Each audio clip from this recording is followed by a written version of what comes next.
Well, this is an amazing career this speaker has had. This is our final speaker of the day, and I ran down his itinerary. It was like unbelievable, because I know all these things take so much work to accomplish, and I want you just to imagine this is what our great service people do for us in their training.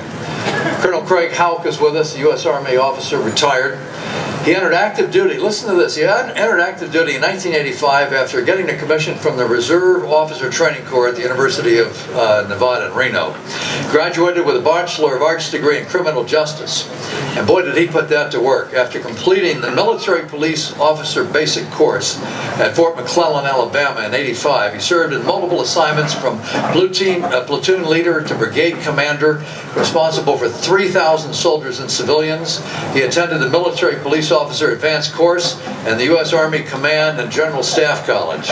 Over his 30-year career on active duty, along with the Army Reserves, he performed law enforcement and military corrections duties in multiple locations, including Fort McClellan, Alabama, the White Sands Missile Range in New Mexico, Fort Lewis, Washington, then over to Seoul, Korea, Fort Carson, Colorado, here in Phoenix, even Los Alamitos, California. The colonel additionally served in multiple staff positions, culminating as a certified instructor for the non-resident U.S. Army Command and General Staff College for 10 years, retiring in 2014. His deployment included Guantanamo Bay, Cuba. That was in support of the Haitian refugee operation. Deployed in support of Operation Enduring Freedom in Afghanistan as the security advisor actually, for the U.S. Agency for International Development, while supporting the U.S. Corps of Engineers, and mobilized on active duty back in Fort Carson as a battalion commander for the 759th Military Police Battalion, additionally serving as Provost Marshal and Director of Emergency Services for that installation. And that's not all. His award and decorations include the Legion of Merit, Bronze Star, Meritorious Service Medals, the Army Commendation Medals, Army Achievement Medal, the Army Reserve Components Achievement Medal, the National Defense Service Medal, Afghanistan Campaign Medals, Global War on Terrorism decorations, Korean Defense Service Medal, Humanitarian Service Medal, Armed Forces Reserve Medals, Army Service Ribbon, Overseas Service Ribbon, and the NATO medals. He was even ordered the Order of the Maréchaussée, which is bronze, Military Police Corps Regiment.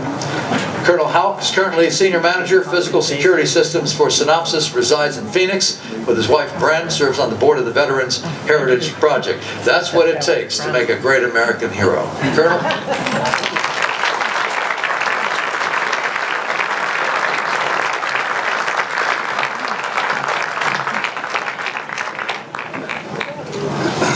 And dancing. Forgot to add that. There's Barbara. Well, good afternoon. So Vice Mayor Crane, distinguished guests, fellow veterans, and yes, I'll have to read a script because I told John it was going to be about 42 pages long. Distinguished guests and fellow veterans, thank you very much for asking me to come here today and help celebrate a wonderful day to honor and recognize American service members past and present. As many of you may know, this day of celebration and reflection originated from the signing of an armistice, a temporary cessation of hostilities on Monday, November 11th, 1918 at 11 a.m. when all fighting ceased between the Allied nations and Germany, effectively ending World War I. A year later, President Woodrow Wilson proclaimed November 11th, 1919 as the first commemoration of Armistice Day, a day President Wilson said, filled with solemn pride in the heroism of those who died in the country's service and with gratitude for the victory. The original concept for the celebration was for a day observed with parades and public meetings and a brief suspension of business beginning at 11 a.m. The actual legal federal holiday was approved by Congress in 1938. It wasn't until 1954, following World War II and the Korean War, that Congress replaced armistice with veterans, amending the original act to commemorate November 11th, a day in America when veterans of all wars are honored. Barbara made me put this in here. Just kidding. Veterans are recognized as men and women who have or are serving in America's armed forces. Today, Veterans Day is a celebration to honor all of America's veterans for their patriotism, their love of country, and their willingness to serve and sacrifice for the common good. It is also a day for reflection, for remembering.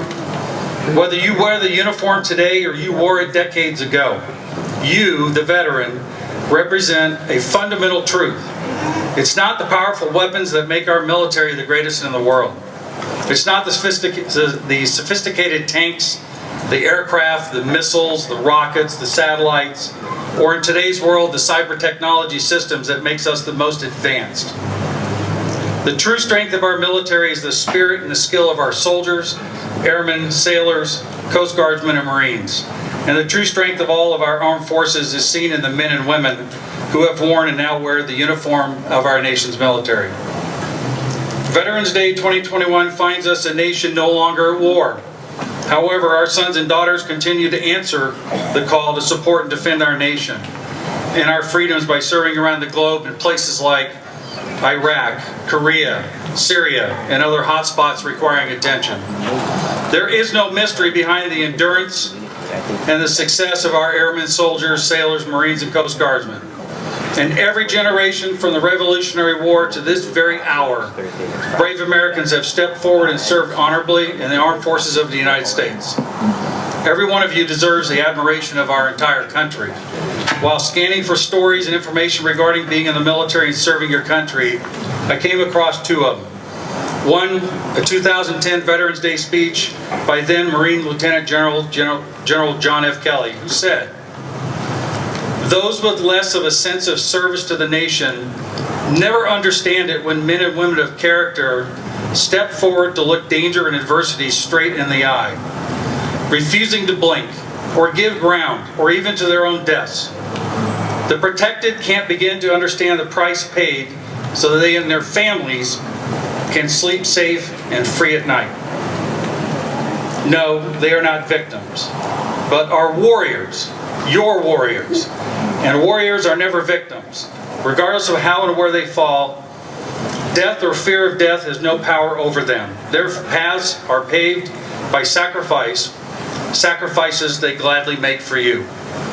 Like those who went before them in uniform, we owe them everything. We owe them our safety. We owe them our prosperity.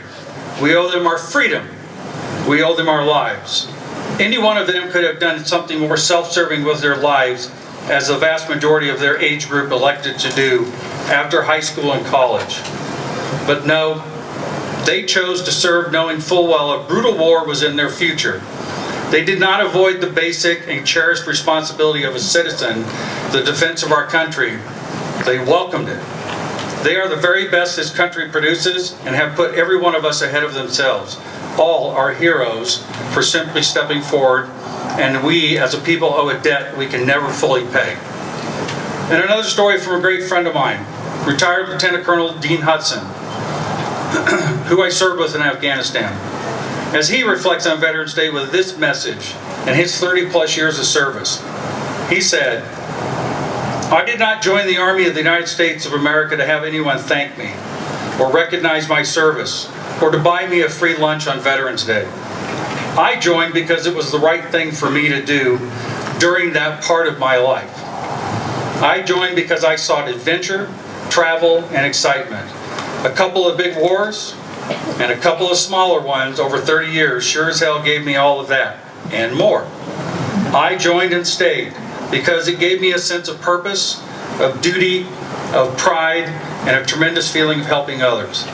I joined because of the kids and the old men I met while traveling through the mountains of Afghanistan. I joined because of the police chief in a small village in Afghanistan who was fighting the Taliban in those same mountains for $24 a week. Having done what I've done, I'd do it all over again for the very same reasons. Having my combat deployments to several wars have cost me, in some ways dearly, as they have others. In ways you don't want to know and I don't want to tell you about. But those are some of the sacrifices that come from such a life.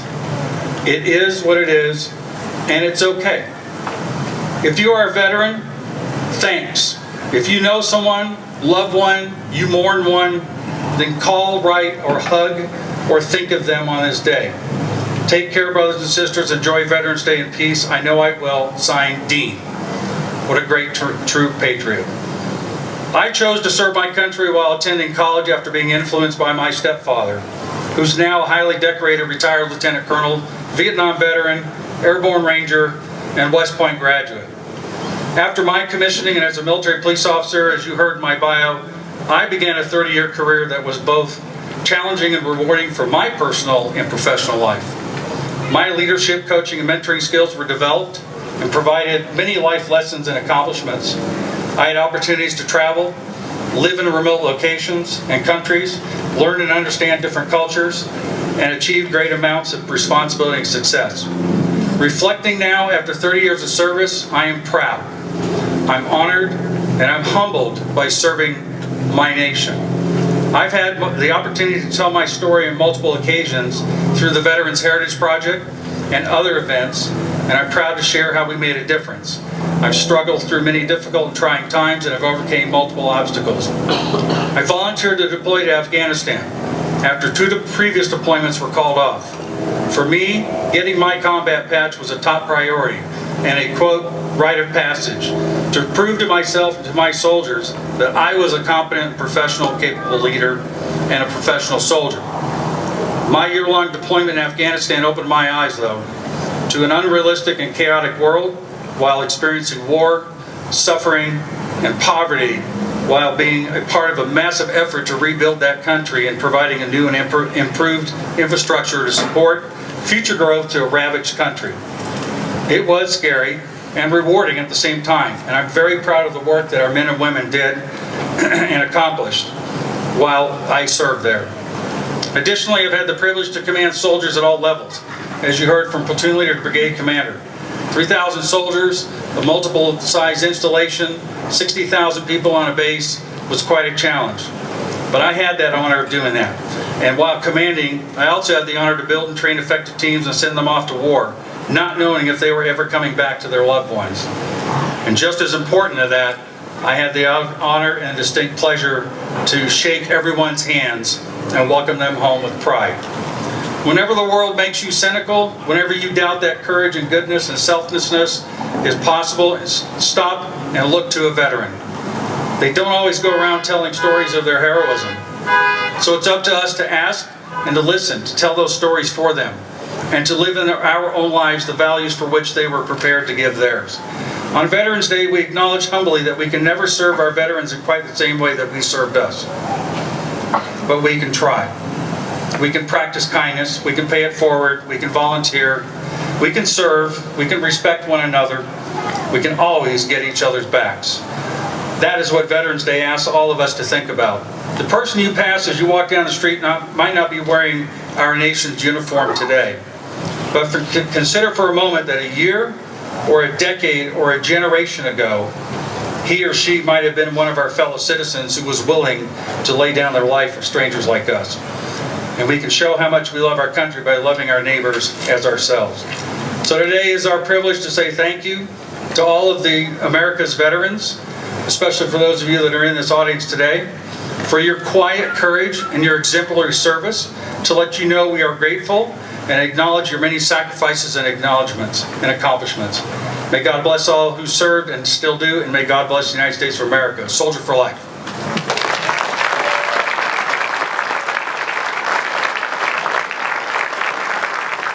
Thank you, Colonel Houk. Great comments.